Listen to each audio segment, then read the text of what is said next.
what can you just like get stuck to yourself? Jellyfishes. Ouch. And these things. And all of those things are like expectations. Oh, you need to study and then get a job and then grow up and have a house and stuff like that.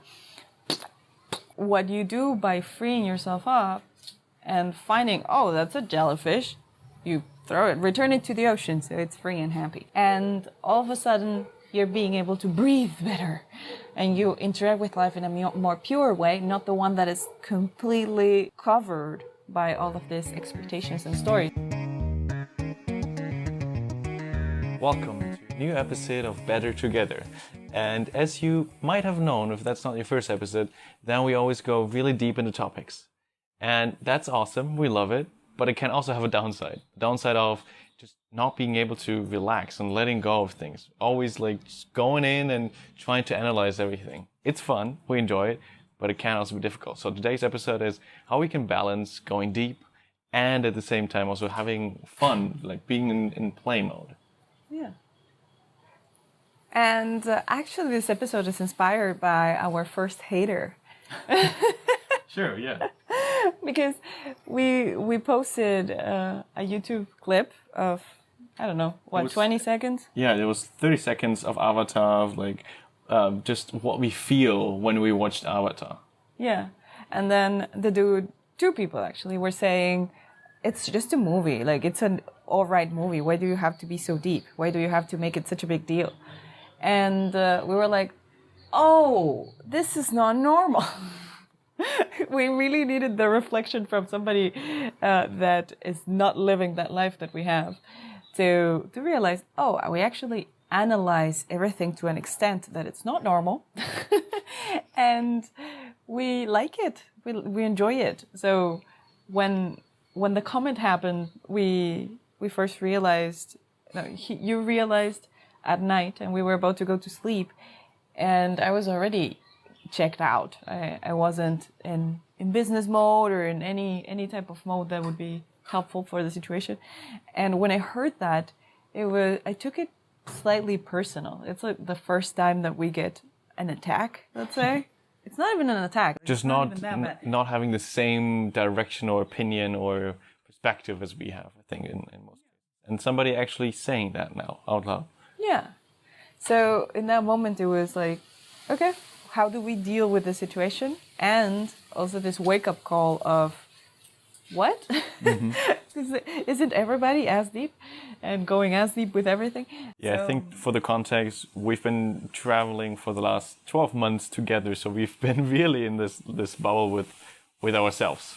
So I think that makes a huge difference, that we really notice, okay, we've been hanging out so much together, analyzing everything that's happening. And I think now, like, getting the perfection, it was very interesting. Yeah. And also, we're both psychologists and we're both philosophers of life. Mm-hmm. And very deep in the journey of self-knowledge. So that just takes things very deep. Even if it's just putting peanut butter on your banana and you're like, okay, I wonder what the peanut butter felt when it was crushed to death. No, whatever. It's not the case. I haven't thought about it yet. Maybe tomorrow. But yeah, we do analyze deeply everything that happens to us, especially the things that have an opportunity for growth. For example, the reaction to the comment, because I was like attacked. I was like, ouch, why would you say that? That's not nice. You do not want me to be myself? That was my first reaction. And then it's logical, and I was even happy because it's like, oh, okay, we're reaching an audience that is not the same as us, and we're getting a reaction, but that's good. Like, we're getting out of the bubble. So that's how it evolved. But yeah, we analyzed everything, and the situation was a beautiful situation that we also analyzed to the bottom until we couldn't dig any further, and that's why we're here. Exactly. Now talking about, okay, since we do that all the time, we notice it sort of is a downside because we continuously like check in on everything. Like every night we basically check on the day and how it went, and those things are being part of it. So now it's the case, okay, but in life there always has to be a balance. So when we hyper-analyze and are cognitively engaged in this, there needs to be a counterpart. And the counterpart, we think, goes in the direction of like play, taking life easy and seeing it not as so serious, maybe. So that's the idea maybe you want to talk about today. Yeah. I think we oscillate between the being absolutely analytical and going to the extreme depth of something, and then nothing matters. Like, it doesn't matter, you just play, you just flow with it, go with it, let it go. Or at least that's how I would consider myself, that I interact with the world in those ways. And very often I'm interacting in the way of like, it doesn't matter and I'm just flowing with it. And then when there's something that gets triggery, something that doesn't flow, something that is like cringy, then I analyze that part. But I don't get to, if I'm in that state of flow and play, I don't think. And then when I'm in the thinking, it's harder to play, let's say. So then it's like both things, and the pendulum swings in between them. Would you distinguish now what we like sort of bluntly put out, okay, the analyzing and the play, as sort of the difference between the mind and the heart, or the mind and the gut feeling or body? Yeah. That's at least how I would kind of see it whenever I'm like stuck analyzing or have overly, worked on the computer or done something. I always feel the need to go deeper into the body or the heart and to balance it out again, to feel really present again. Would you see that too?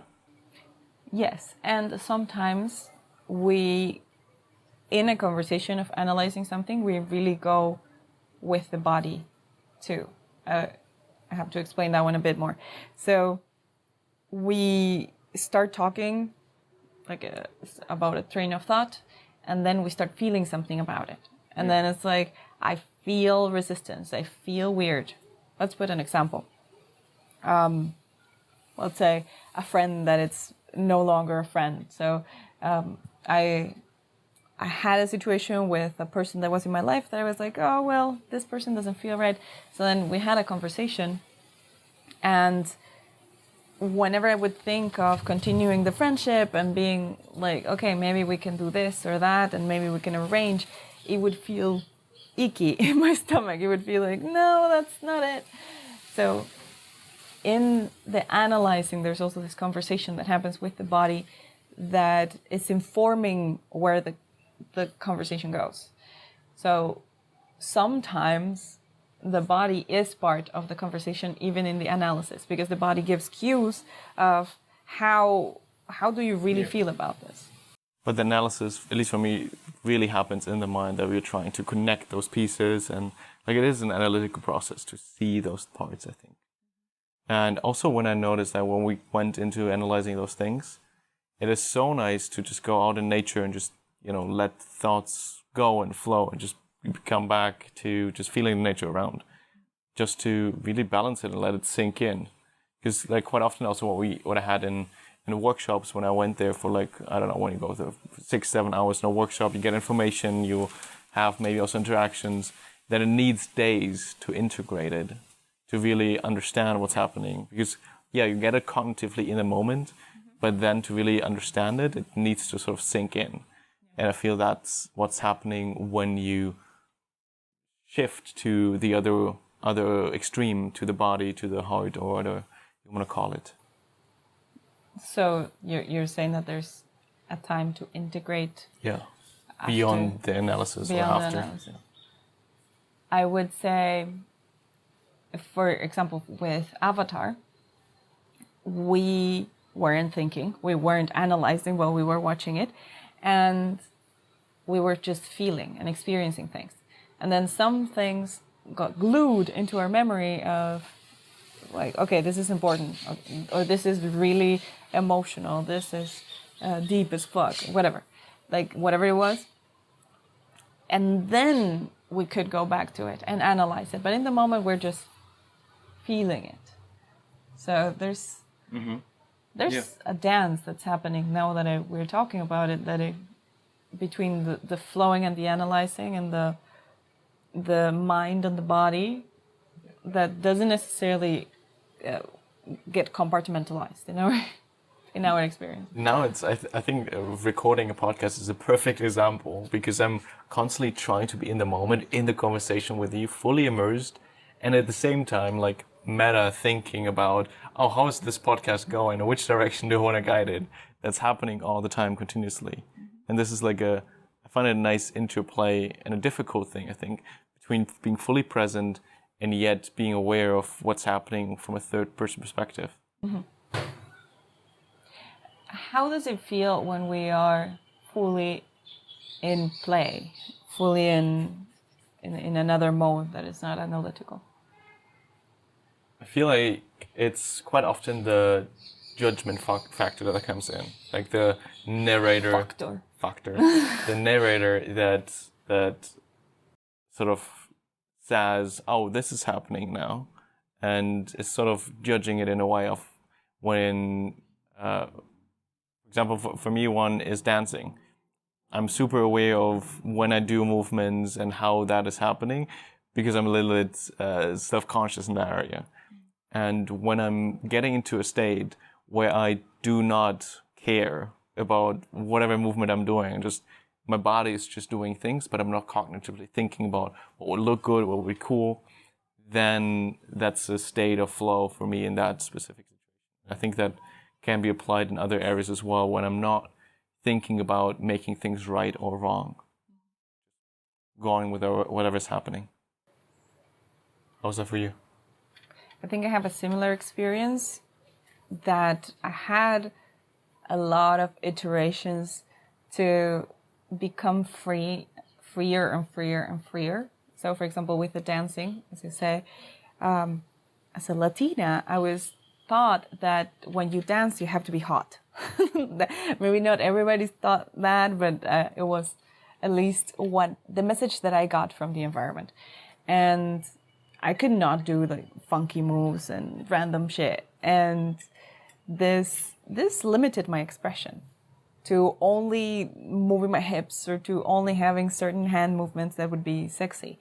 And as I was analyzing, as I was realizing all the limitations that I had in my free expression, then I started to let go of those, because I would hear like the mind saying like, oh, if you're not dancing hot, then you're not dancing good. I'm like, what? that's put that there. Get away. And I just would flip the narrative to off, brain off. we don't have any brain input in this. So just feeling and doing whatever my body feels like doing. And sometimes that's like just making weird faces and just walking around like a monkey. It doesn't necessarily have to be sexy or coordinated or fancy. It's just expression.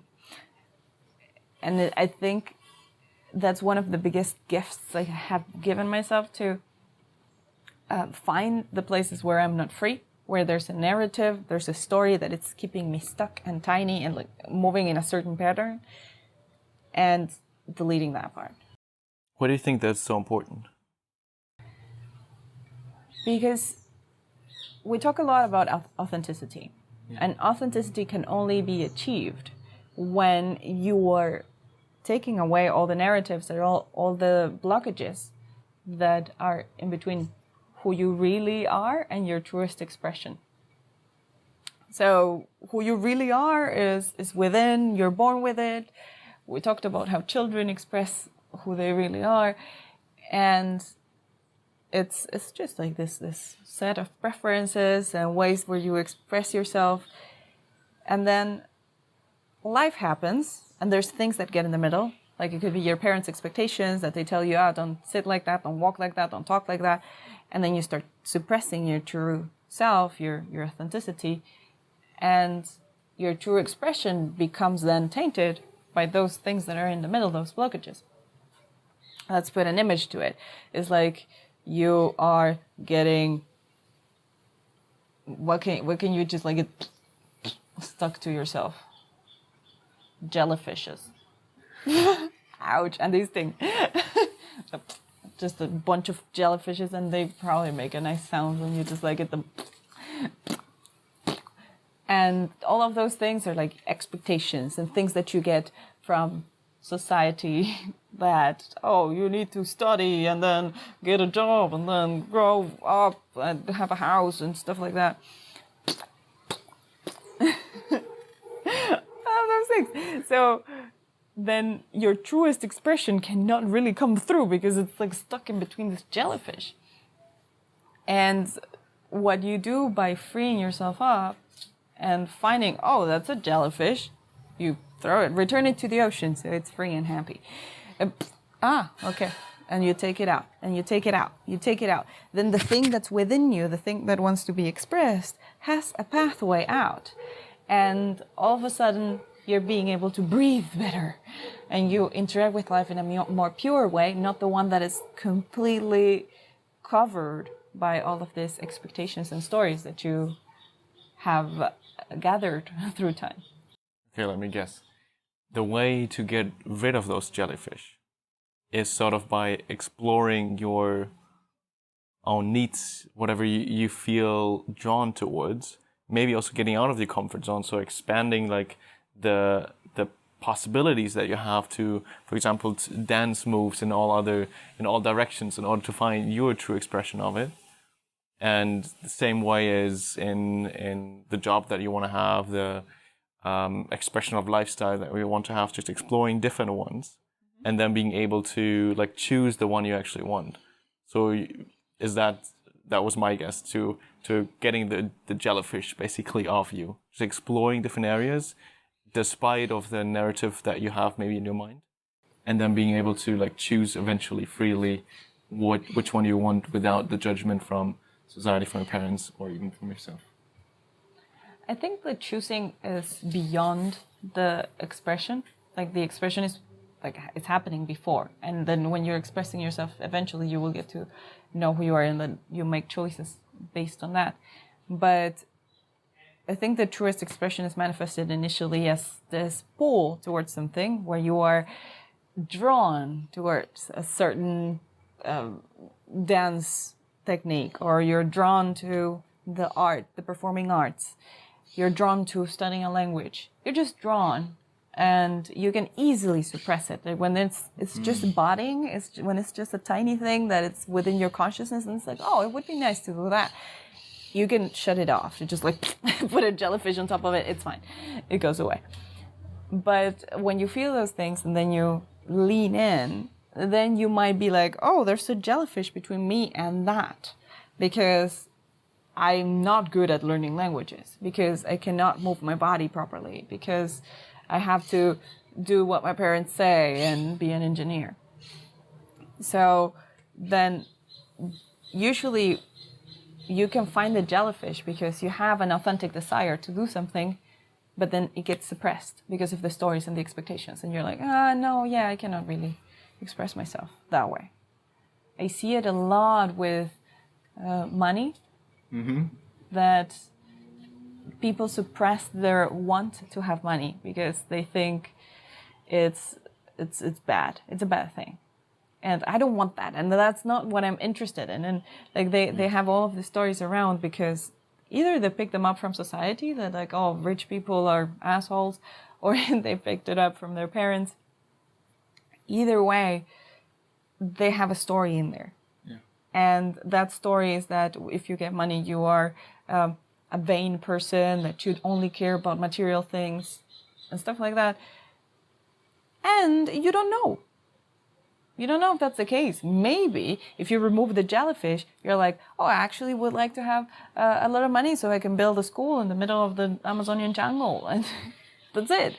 But you don't even get there because you have a jellyfish in the middle. I like the jellyfish analogy. I just imagine them like, yeah. Really. All of them stuck basically to you, just holding you back from the true. I find it's a bit weird to say the true expression of oneself.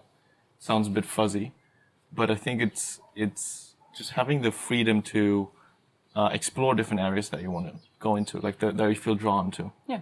sometimes I have difficulty just like true expression. I don't know what that is, but like I have a weird thing of just feeling drawn to the Eastern cultures is something for me. It's like I'm just feeling drawn to it. Watch YouTube videos about it, but I'm not judging it. It's just happening, right?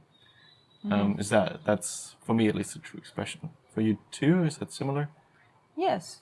Just feeling drawn to something. Feeling drawn to something, or I think it manifests in multiple ways. The true expression.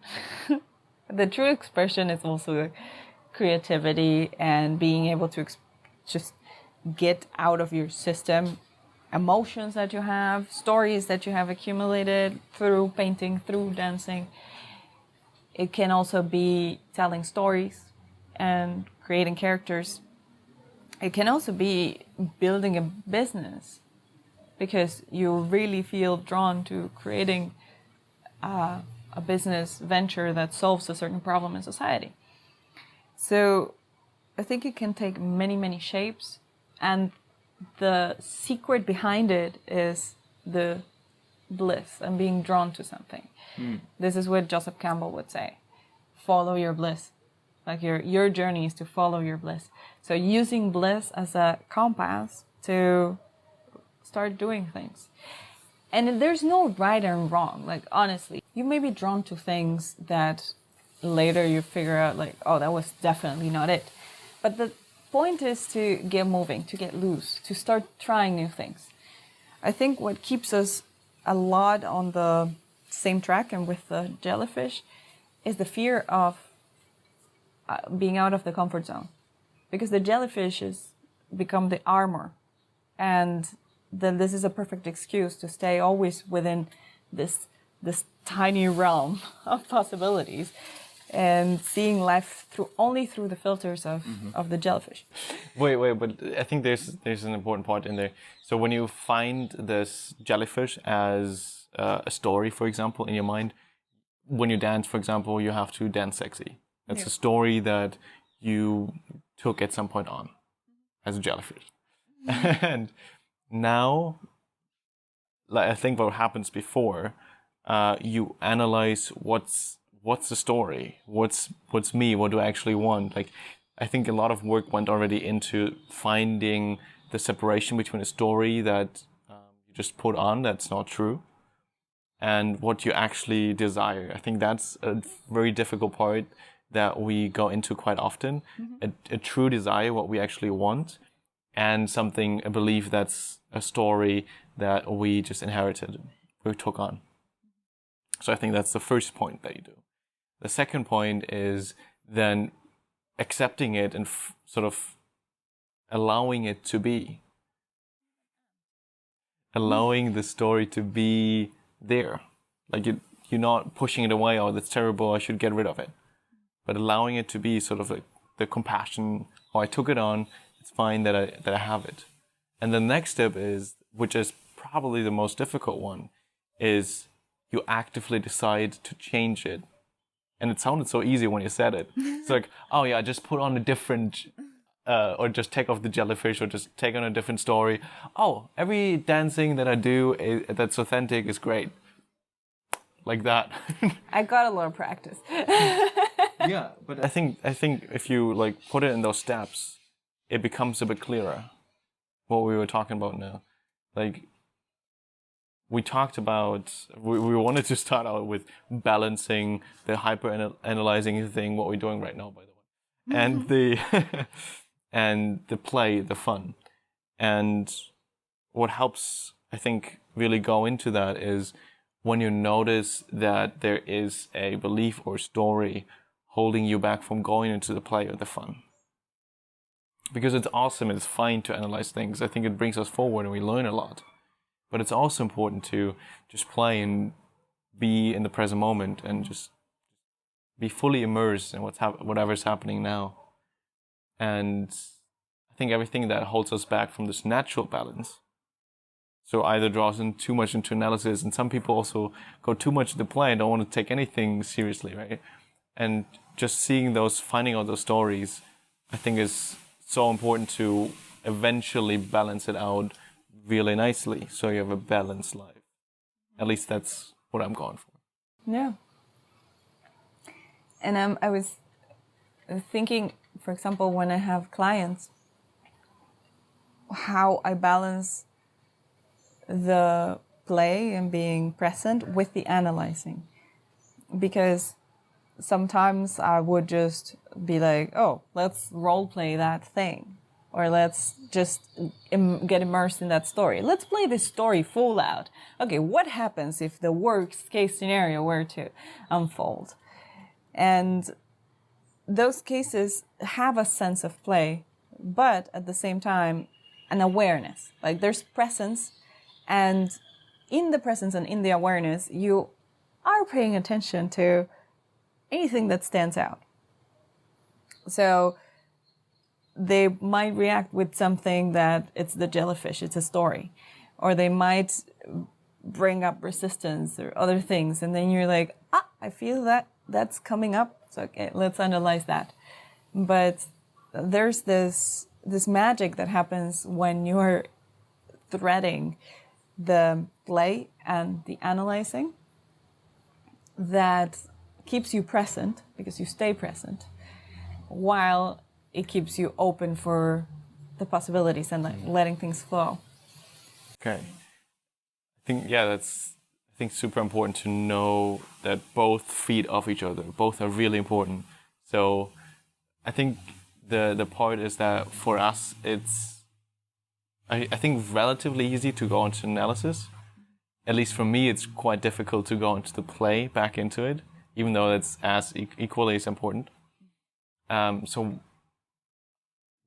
what are some of your ways that you go back into play, or switch in general, also maybe go back into analysis, just switching the modalities sometimes?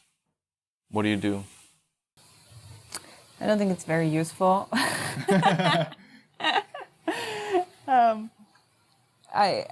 I just switch.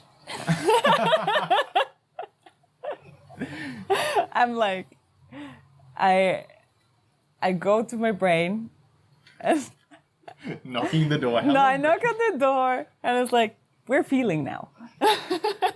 We're just letting go of stories. Sometimes it doesn't work. Sometimes my brain is very much there. It has a lot of momentum and I was the whole day thinking, so then I cannot stop it. But if it's... What do you do then? In those cases, I keep on thinking. Huh. I don't do anything about it. Yeah, because I try to slow down the momentum. Maybe that one would be helpful. So when their brain has taken over, and I notice that I'm even getting anxiety because of imagining all of the possible scenarios of the situation, and I'm losing myself, then every now and then I notice. And the way that I notice is because I have triggers of being present often. So a few times an hour, I'm not all the time, I haven't reached monk level presence, but a couple times an hour I would be like, oh, hello. It's like almost like I got plugged in and like, oh, reality, interesting stuff. And where am I? What am I doing? Who was I? And in those moments of checking in, I see, okay, I'm too brainy. I have been too much on business mode for too long. And then I set an intention of where I want to go. I would like to slow down because eventually I need to go to sleep, and I don't want to be brainy because if I sleep brainy, then my dreams are going to be brainy. So I don't want that. And then I start inching towards that intention that I set. So I set the intention, for example, to relax or wind down, and then I watch a couple of music videos or something that is a different frequency. And then I start to ease my way into relaxation or play or awareness. Okay, but these are actually actionable steps. So first of all, you need to become aware of it, that you are in the state, which for you, I guess, through practice, through meditation, sort of happening every now and then. And then what I've found interesting, you don't like say, okay, I cut now, I switch, or do you say, hey, let me inch towards reducing the momentum of the mind, of the brain? And then just like, okay, I'm in computer mode, so I'm screen, but let me just do something where I don't have to think about it. And then afterwards you go to, okay, I guess setting the intention to reducing it and eventually go back into a more balanced state. Okay. For me it is, I think, more on a more drastic level, because I notice I get so easily persuaded back into the brainy mode. So when I'm not actually making a hard cut to standing up or moving myself a little bit, then I immediately fall back. So for me, it's actually really, really important to move, bring some presence through movement in there. So whenever you either tell me or I notice myself that I've been too long in the computer, or just notice that I got really brainy, then I need to get up and move it. Start with the super slow movements, but I just start this momentum of becoming present again. Maybe some deeper breaths, and inching myself then through that into a more aware state. That's for me the way. Because I need to have an interruption, otherwise I just continue to flow in that state. Yeah, and I was remembering a client that I have. He's the CEO of a startup, and he, I don't remember exactly what we were talking about. It was about some processes for HR or something, and I was pivoting because the processes of HR actually required to know the values of the company and what's important for the company. It was something related to human resources and like changing something or how to deal with a situation. Let's say that it was about firing somebody. And then it was like, okay, then what are the values that are from the company? And then I knew that we couldn't solve this in the micro if we didn't have a broader picture of how things are supposed to unfold in the company. What's the philosophy behind this in the company? Because once you clarify the bigger philosophy, then the smaller things sort of fall into place. The thing is, I was switching between the small thing, like the very specific thing, and the bigger picture. And I was sort of playing with that. Okay, so let's play with the person that you want to become, and the company that is naturally emerging from you. And all of those things made him really uncomfortable. He was like, I don't want to talk about this. This is not solving the problem. I really need to concentrate on this process. Could you give me the steps? And I was like, yes, I can. Let's go through the simplified process, and you don't need the values or stuff. But I notice how very often I like to bring this play and this creativity in the most structured places, because a lot of things emerge from that combination. And that's not necessarily well received. If it's a person that is purely using their left brain being the analytical side, and the right brain is the more emotional, creative side. If it's a person that operates mostly in their left brain, the fact that I'm jumping between left brain and right brain as if it was like a dance party, it's not fun for them. It's not, he couldn't follow, and he was feeling uncomfortable. And luckily he's like expressing it immediately. He's like, this is not taking a turn that I find useful. And that's why sometimes I work better with women. I feel like women tend to not to generalize or to be sexist or anything, but what I notice in my experience is that women tend to be more okay with jumping in between the brain sides because they are more used to the emotional side, and then it's like, oh, okay, let's do the analytics and maybe jump a little bit in the emotional and go back to the analytics.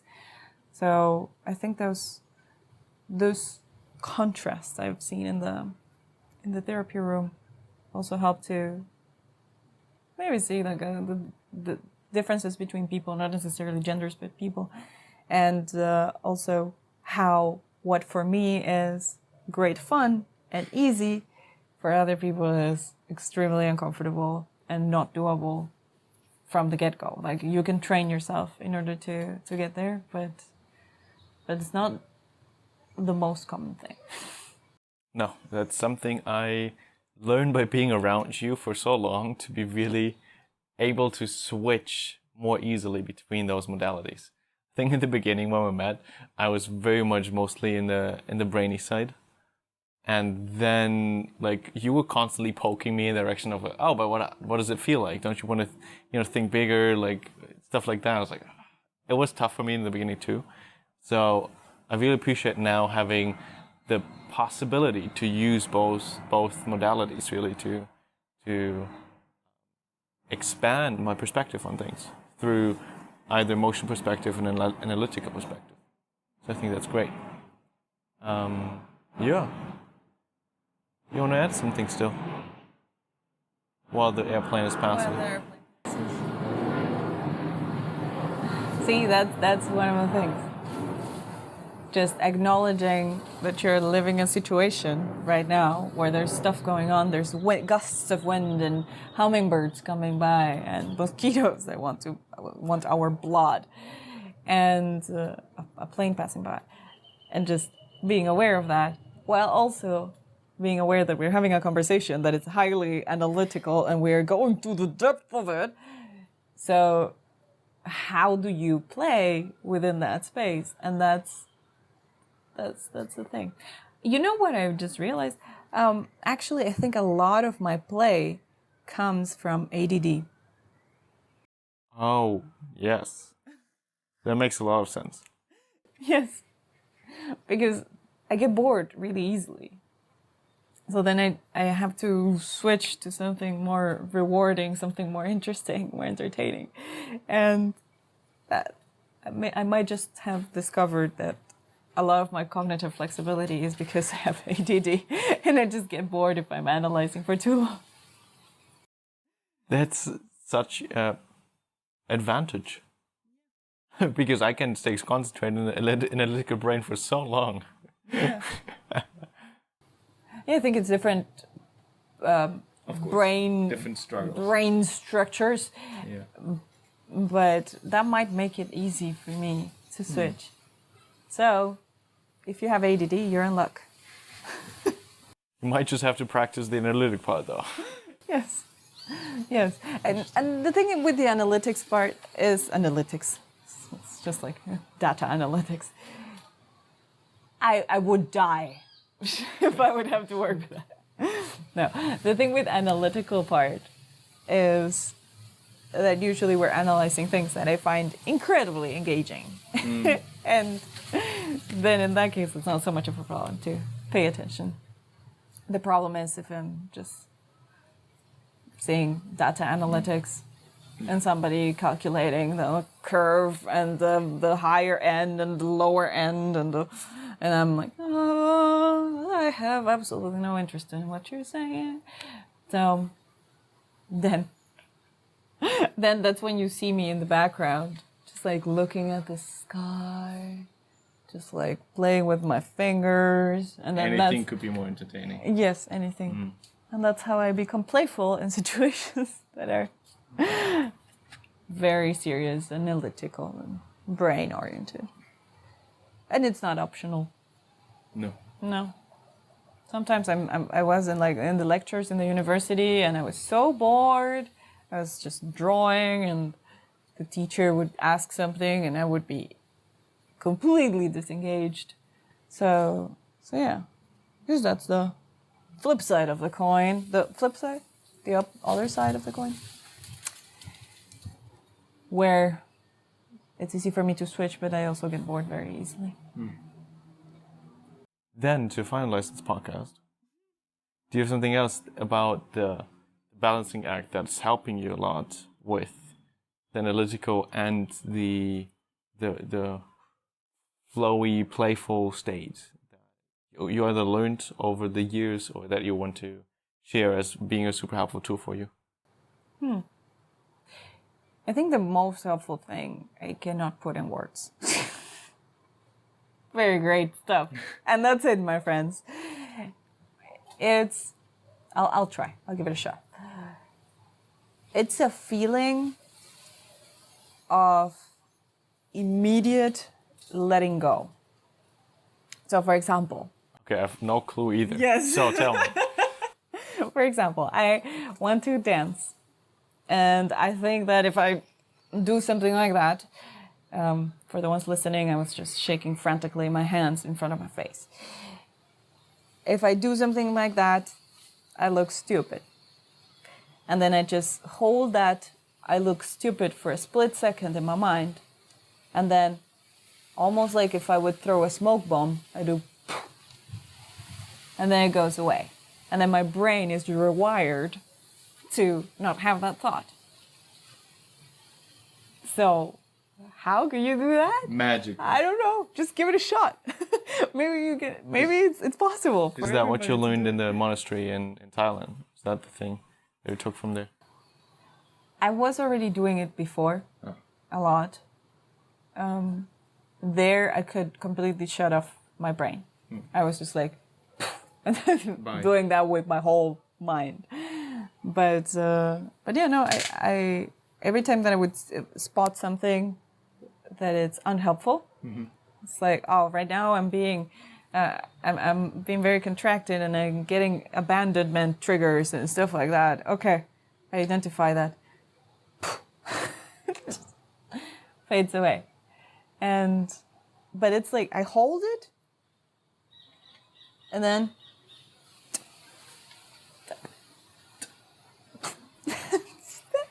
so yeah, that's why it's so hard to explain it. I don't know even if it's understandable.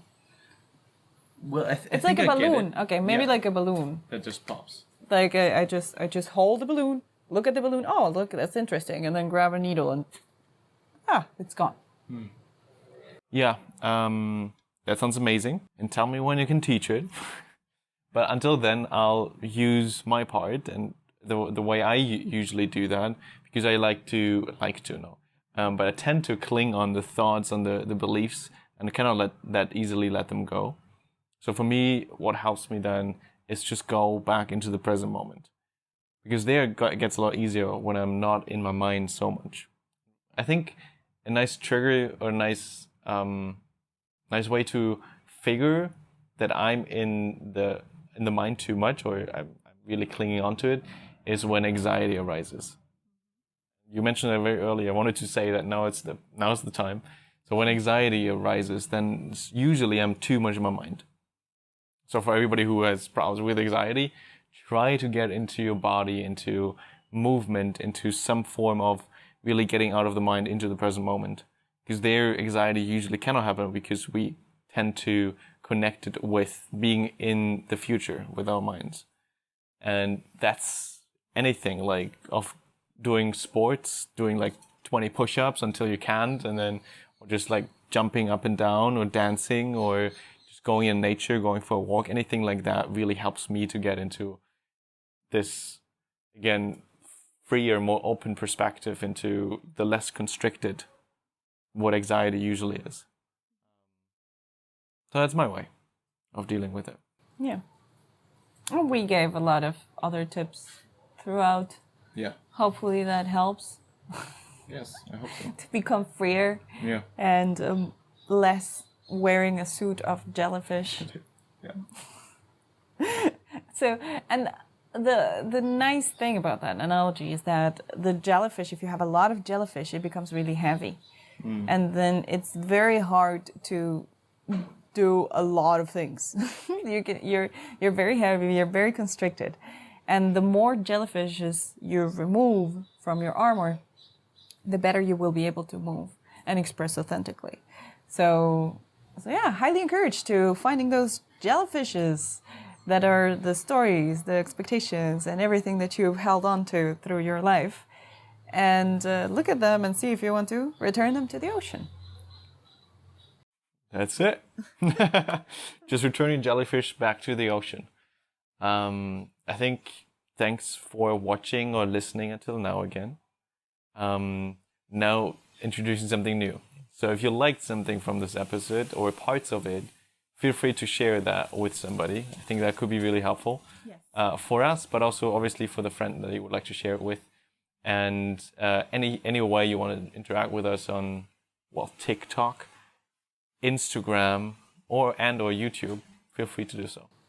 Yes, we're looking forward to hearing about you, and maybe not just hater comments. Not just. So yeah, All right. thank you so much again. Thank you. And bye-bye.